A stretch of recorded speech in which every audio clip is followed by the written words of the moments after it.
बड़े भाई साहब।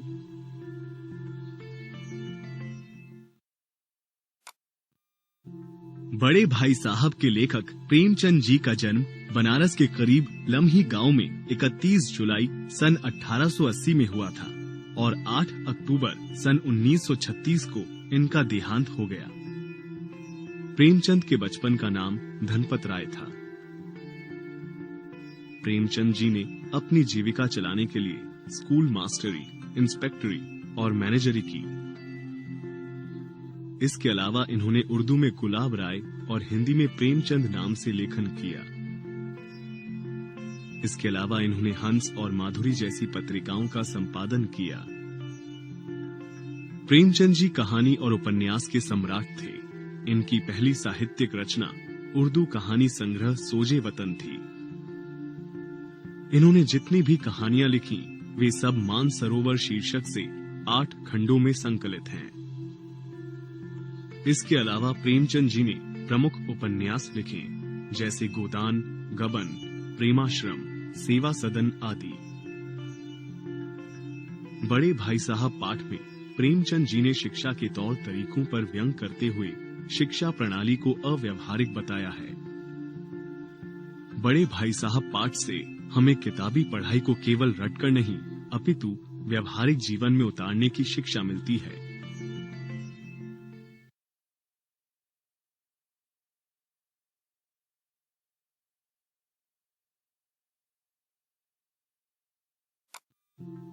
कहानी के दोनों पात्र बड़े भाई साहब और छोटा भाई एक हॉस्टल में रहते थे। बड़ा भाई 9वीं और छोटा भाई 5वीं में पढ़ता था। लेखक ने बड़े भाई साहब पर व्यंग कसते हुए कहा है कि बड़े भाई साहब तालीम यानी शिक्षा जैसे महत्व के मामले में जल्दबाजी से काम लेना पसंद नहीं करते थे। लेखक लिखते हैं, बुनियाद ही पुख्ता न हो तो मकान कैसे पायदार बने। इन वाक्यों में लेखक ने बड़े भाई साहब के एक ही दर्जे में कई बार फेल होने पर व्यंग किया है। बड़ा भाई स्वभाव से बड़ा अध्ययनशील था। हरदम किताब खोले बैठे रहता और शायद दिमाग को आराम देने के लिए कभी कॉपी पर किताब के हाशियों पर चिड़ियों, कुत्तों, बिल्लियों की तस्वीरें बनाया करता था। कभी कभी एक ही नाम या शब्द या वाक्य 10-20 बार लिख डालता। कभी एक शेर को बार बार सुंदर अक्षरों में नकल करता। कभी ऐसी शब्द रचना करता जिसमें न कोई अर्थ होता। एक बार उनकी कॉपी पर छोटे भाई ने ये इबारत देखी, स्पेशल अमीना भाइयों भाइयों, दरअसल भाई भाई, राधे श्याम श्रीयुत राधे श्याम। 1 घंटे तक इसके बाद एक आदमी का चेहरा बना हुआ था। छोटे भाई ने बहुत चेष्टा की कि इस पहेली का कोई अर्थ निकाले, लेकिन असफल रहा और उसका बड़े भाई से पूछने का साहस न हुआ। बड़े भाई साहब 9वीं जमात में थे और छोटा 5वीं में। बड़े भाई साहब की रचनाओं को समझना छोटे भाई के लिए छोटा मुंह बड़ी बात थी।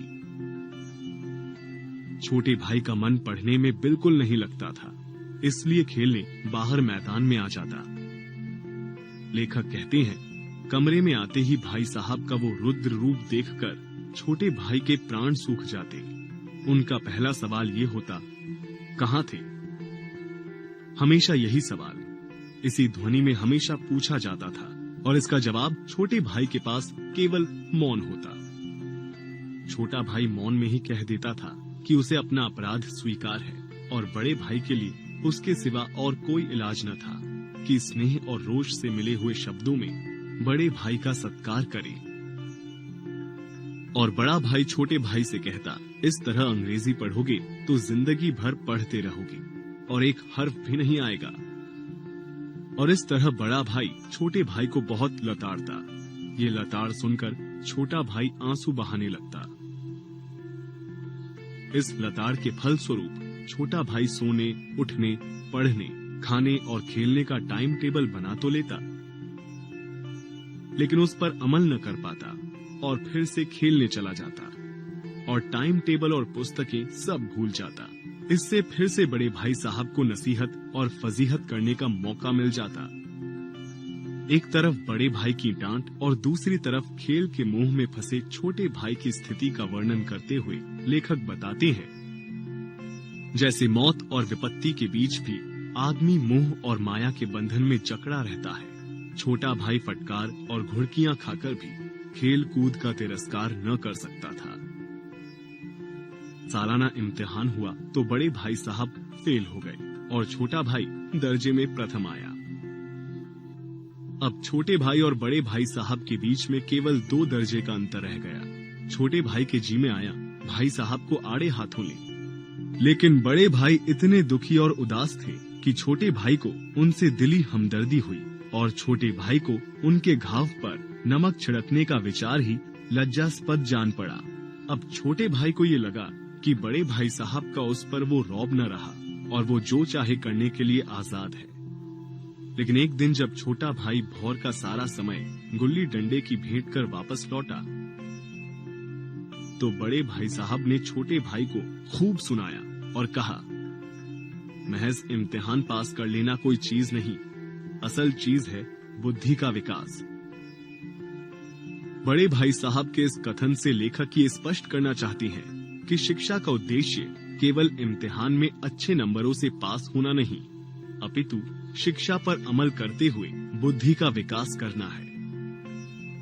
इस तरह बड़े भाई साहब अपने छोटे भाई को खूब सुनाते और आजकल की शिक्षा प्रणाली को लेकर परीक्षकों और अध्यापकों को खूब कोसते और फिर कहते, लाख फेल हो गया हूँ लेकिन तुमसे बड़ा हूँ, संसार का मुझे तुमसे कहीं ज्यादा अनुभव है। यहाँ लेखक ने बड़े भाई साहब के कथन के माध्यम से सांसारिक ज्ञान को किताबी ज्ञान से श्रेष्ठ बताने की कोशिश की है। सालाना इम्तिहान फिर हुए। इस बार फिर से बड़े भाई साहब फेल हो गए और छोटा भाई फिर से पास हो गया। इस बार बड़े भाई साहब बहुत नरम पड़ गए थे, क्योंकि अब दोनों के बीच में केवल 1 दर्जे का अंतर था। एक दिन छोटा भाई जब कनकौआ लूटने बेतहाशा दौड़ा जा रहा था, आंखें आसमान की ओर थीं और मन उस आकाशगामी पथिक की ओर जो मंद गति से झूमता पतन की ओर चला आ रहा था, मानो कोई आत्मा स्वर्ग से निकलकर विरक्त मन से नए संस्कार ग्रहण करने जा रही हो। इस कथन से लेखक ने छोटे भाई की कनकौआ यानी पतंग लूटने की स्थिति को चित्रित किया है कि वो आसमान और कटी हुई पतंग की ओर एकाग्र मन से देखता हुआ दौड़ता चला जा रहा था। और आगे लेखक ने आसमान में उड़ती कटी हुई पतंग की तुलना एक विरक्त मन वाली आत्मा से की है, जो स्वर्ग से निकलकर नए संस्कार अर्थात नए शरीर को ग्रहण करने जा रही हो। फिर लेखक लिखते हैं कि इतने में बड़े भाई साहब भी आ जाते हैं और अपने छोटे भाई को फिर से नसीहत देना शुरू कर देते हैं और फिर से व्यवहारिक ज्ञान की श्रेष्ठता को उजागर करते हैं कि उन्हें दुनिया का और जिंदगी का जो तजुर्बा है, छोटा भाई उसकी बराबरी नहीं कर सकता, चाहे वो MA और DPhil और DLit ही क्यों न हो जाए। और बड़े भाई साहब छोटे भाई पर गुस्सा करते हुए कहते कि वो अपने दिल में ये न समझे कि वो उनसे महज 1 दर्जा नीचे है और अब उन्हें उसे कुछ कहने का हक नहीं है। और समझाते हुए कहते, समझ किताबें पढ़ने से नहीं आती, दुनिया देखने से आती है। इस तरह बड़े भाई साहब दुनियादारी की समझ समझाने के लिए अम्मा, दादाजी और हेडमास्टर साहब की दुनियादारी की समझ का उदाहरण देते हुए अपने छोटे भाई को कहते कि उनकी अम्मा ने कोई दर्जा पास नहीं किया और दादा भी शायद 5वीं 6ठी जमात के आगे नहीं गए, लेकिन वे दोनों चाहे सारी दुनिया की विद्या पढ़ लें, अम्मा और दादा को उन्हें समझाने और सुधारने का अधिकार हमेशा रहेगा। बड़ा भाई हेडमास्टर साहब के बारे में बताते हुए कहता कि वे ऑक्सफोर्ड के MA होने के बाद भी उनके घर का इंतजाम उनकी बूढ़ी माँ करती है और वे यहाँ हेडमास्टर साहब की डिग्री को बेकार बताता है। हेडमास्टर साहब पहले खुद घर का इंतजाम करते थे, लेकिन खर्च पूरा न पड़ता था और जब से उनकी माताजी ने प्रबंध अपने हाथ में लिया है, जैसे घर में लक्ष्मी आ गई। आगे बड़े भाई साहब छोटे भाई को समझाते हुए कहते कि वो दिल से गुरूर निकाल दे कि छोटा भाई बड़े भाई के दर्जे के समीप आ गए और इसलिए वो अब स्वतंत्र है। और आगे बड़े भाई साहब छोटे भाई को आश्वस्त करते कि वो उनकी देखरेख में बेराह न चलेंगे। और फिर बड़े भाई साहब ने धमकी भरे शब्दों में कहा कि अगर छोटे भाई यूं न मानेंगे तो वे थप्पड़ दिखाकर अपने बड़े भाई होने का जता भी देंगे। और बाद में अपने बड़प्पन का रौब भी जताया। इस बार छोटे भाई के दिल में बड़े भाई साहब की सारी बातें उतर गई और उनके प्रति हृदय में और सम्मान बढ़ गया। फिर संयोग से कटा हुआ कनकौआ दोनों भाइयों के ऊपर से गुजरा और बड़े भाई साहब ने कनकौए की डोर को पकड़ा और बेतहाशा हॉस्टल की ओर दौड़े। उनके पीछे पीछे उनका छोटा भाई भी दौड़ा।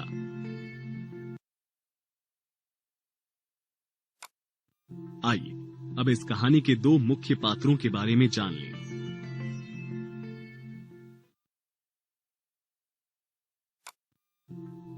बड़े भाई साहब पाठ की कहानी रोचक और प्रभावपूर्ण है। आइए अब इस कहानी के दो मुख्य पात्रों के बारे में जान लें।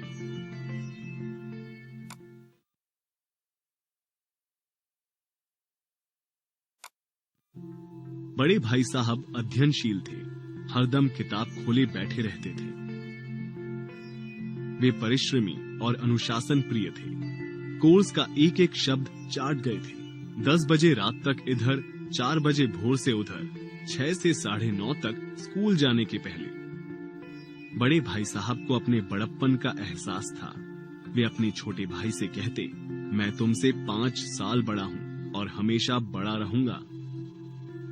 और वे सिद्धांतवादी थे। वे कहते, घमंड तो बड़े बड़े का नहीं रहा, तुम्हारी क्या हस्ती है। बड़े भाई साहब वाक्पटु और उपदेश देने में होशियार थे। वे अपने छोटे भाई से कहते, महज इम्तिहान पास कर लेना कोई चीज नहीं, असल चीज है बुद्धि का विकास। वे संयमी थे। खेलने का मन तो उनका भी करता, लेकिन वे खेल से ध्यान हटाकर पढ़ाई में ध्यान लगाते। वे अनुभवी भी थे। वे अपने छोटे भाई से कहते, मुझे दुनिया का और जिंदगी का जो तजुर्बा है तुम उसकी बराबरी नहीं कर सकते।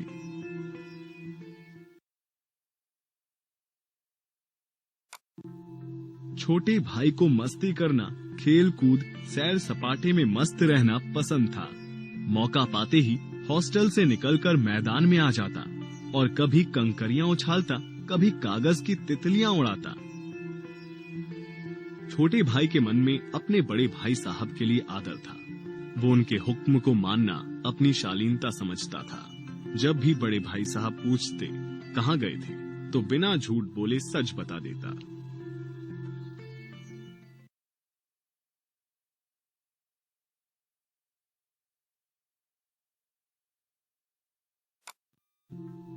बड़े भाई साहब पाठ की कहानी रोचक और प्रभावपूर्ण है। इसकी भाषा पैनी और मुहावरेदार है। हर अनुच्छेद में 2-3 मुहावरों का प्रयोग हुआ है। इस अनुच्छेद को देखिए। भाई साहब उपदेश की कला में निपुण थे। ऐसी ऐसी लगती बातें कहते, ऐसे ऐसे सुक्ति बाण चलाते कि मेरे जिगर के टुकड़े टुकड़े हो जाते और हिम्मत टूट जाती। इसमें लगती बातें का अर्थ दुख पहुंचाने वाली बातें। सुक्ति बाण चलाना मतलब कटु वचन कहना और जिगर के टुकड़े टुकड़े होना का अर्थ बहुत ज्यादा दुख होना है। कहानी में आए कुछ शब्दों को एक प्रत्यय लगाकर उपयोग किया जा सकता है, जैसे विचार में एक प्रत्यय लगाकर बना वैचारिक, और इसी तरह इतिहास शब्द में एक प्रत्यय जोड़ने पर ऐतिहासिक बनता है। इस कहानी में लेखक प्रेमचंद जी ने तत्सम, तद्भव, देशी, आगत वाले शब्दों का प्रयोग किया है। संस्कृत भाषा के शब्द जिनका हिंदी भाषा में प्रयोग करने पर रूप परिवर्तित नहीं होता, वे तत्सम शब्द कहलाते हैं, जैसे जन्म सिद्ध, प्रातः काल।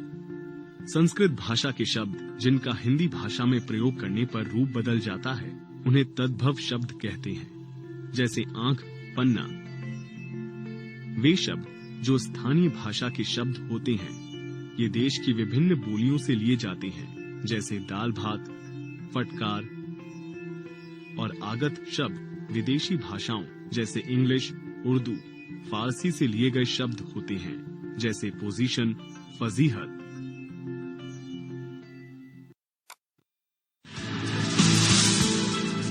अब जब हम पाठ बड़े भाई साहब को अच्छी तरह समझ चुके हैं, आइए कुछ प्रश्नों के उत्तर ढूंढते हैं।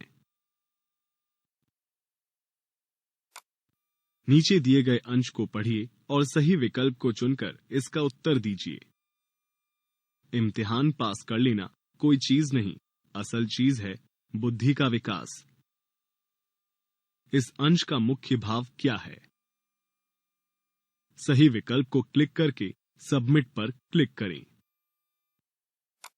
नीचे दिए गए अंश को पढ़िए और सही विकल्प को चुनकर इसका उत्तर दीजिए। फिर भी जैसे मौत और विपत्ति के बीच भी आदमी मोह और माया के बंधन में जकड़ा रहता है, मैं फटकार और घुड़कियां खाकर भी खेल कूद का तिरस्कार न कर सकता था। लेखक ने खेल कूद की तुलना माया और मोह में जकड़े रहने से क्यों की? सही विकल्प को क्लिक करके सबमिट पर क्लिक करें। दिए गए इस अंश का मूल भाव क्या है? सही विकल्प को क्लिक करके सबमिट पर क्लिक करें।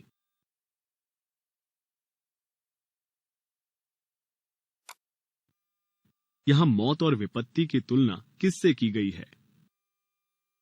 सही विकल्प को क्लिक करके सबमिट पर क्लिक करें।